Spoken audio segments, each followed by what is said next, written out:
Well, speaking of people who get unceremoniously let go, John Herdman, Toronto FC.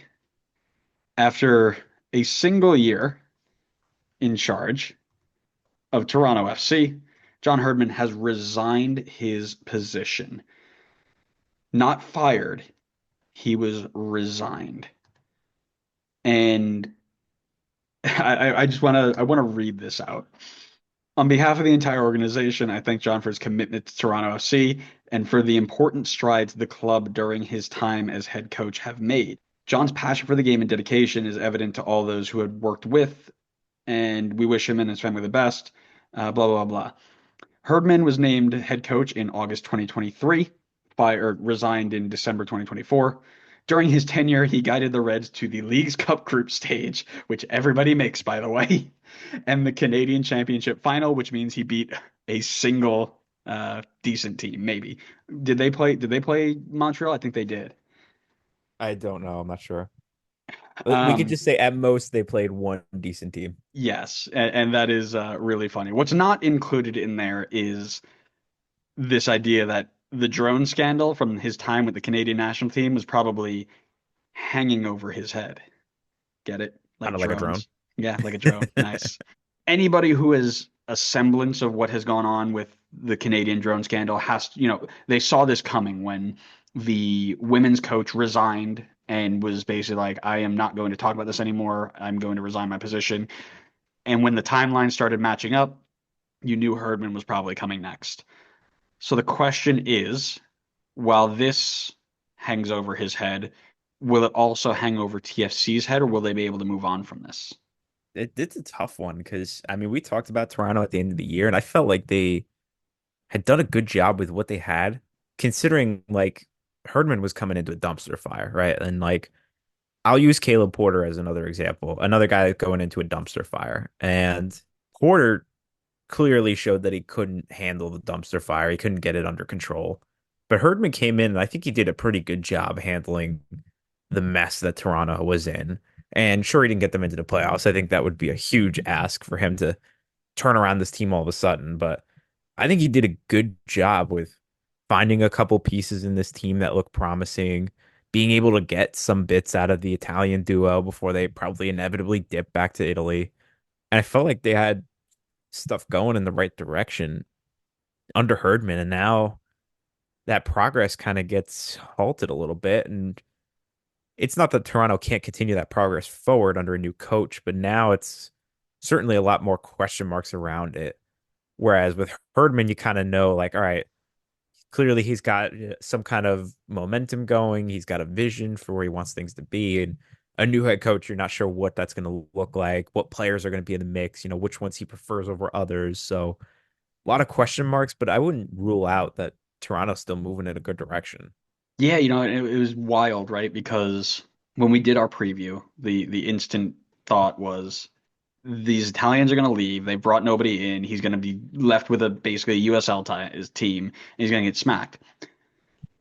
He got the Italian buy-in. He got them to play the way he wanted to play. And you saw like Insigne would score a goal and he ran directly over to him and gave him a huge hug. Like there was a connection there.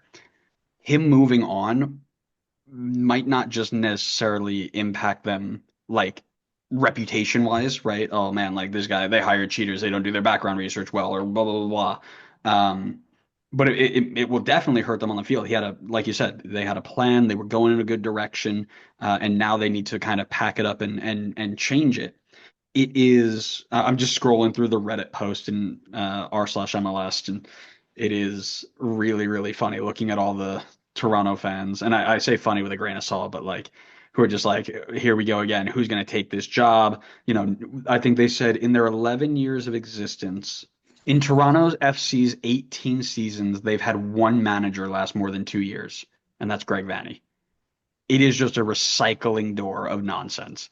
So somebody's like, literally, who's going to take this job, right? It's going to be another organizational reset in 18 months, and this is who we are, and the success was just a blip in the pan, and everything else is done.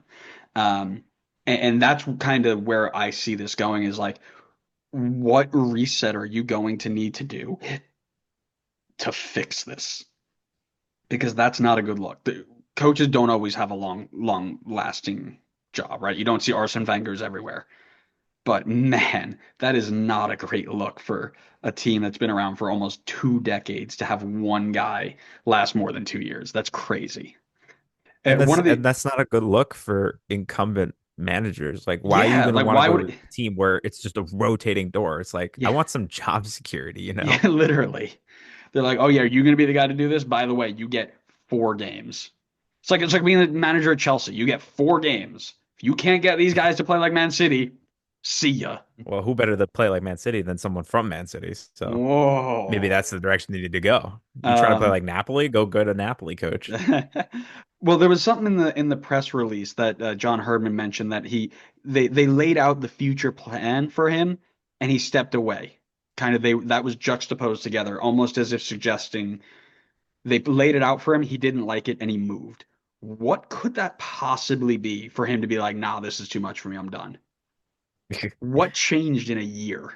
Maybe they were like, we're going to continue with this god awful transfer policy that we have where we're going to spend no money, bring no people in, and you're just going to have to figure it out with that. I don't know. I mean, honestly, I kind of said that as a joke, but also kind of serious, maybe. Like, they really haven't done anything crazy in the market. I guess that's kind of harsh to say because they brought in Bernardeschi and Insigne, so it's kind of stupid to be like, oh, they're not investing. Clearly they are, but then they didn't really make any investment to kind of when he first came in. I mean, like, unless am I thinking of the wrong team or did they just bring in like nobody? No, they brought And nobody he in. They brought was in on. one player. Yeah, okay. So I am thinking of the right team then. Yeah, I mean maybe he told them like, hey, you need to like show some more investment or I walk, and they didn't give him enough of a an outline that gave him assurance on that, and he walked.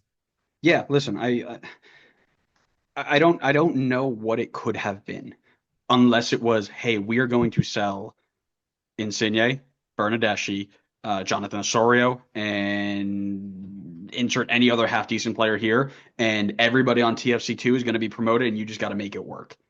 Because like that if you came in and was like, oh, you're going to get to work with Insigne Bernardeschi and we've got a plan to do, grab another Italian DP and a couple of high level talent, we're going to give you a team to compete with. And then they turn around in 18 months and are like, yeah, about that. Money's dried up. We're going to change because they kind of changed the way that their organization is structured.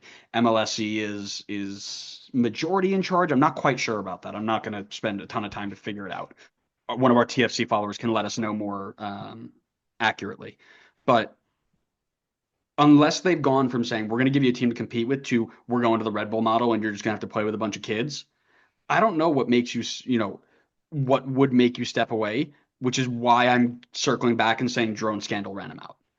I think there's a decent chance on that. I think that's as of right now, I would be on board to agree with you. I think that's probably the most likely of cases, but you know, with this league, you're not going to get a lot of transparency, so it's just going to be a guessing game. Absolutely, absolutely. I'm not going to give you the who do they bring in because what can we do? But I will say a great shout in the Toronto Fs or in the RMLS Reddit. Michael Bradley returns. He's got a year. He's got a year under Bobby, and they're both out of a job. They both left. Bring him home. That's probably the type of head coach signing that they're going to get, right? If you're going to have a rotating door, you're going to probably only be able to attract like guys that are going to be looking for their first opportunity. I mean, Michael Bradley, TFC. I mean, who says no? I don't say no. Do you say no? I would never say no. Never ever. Exactly. Anytime that Michael Bradley is around, I'm here. So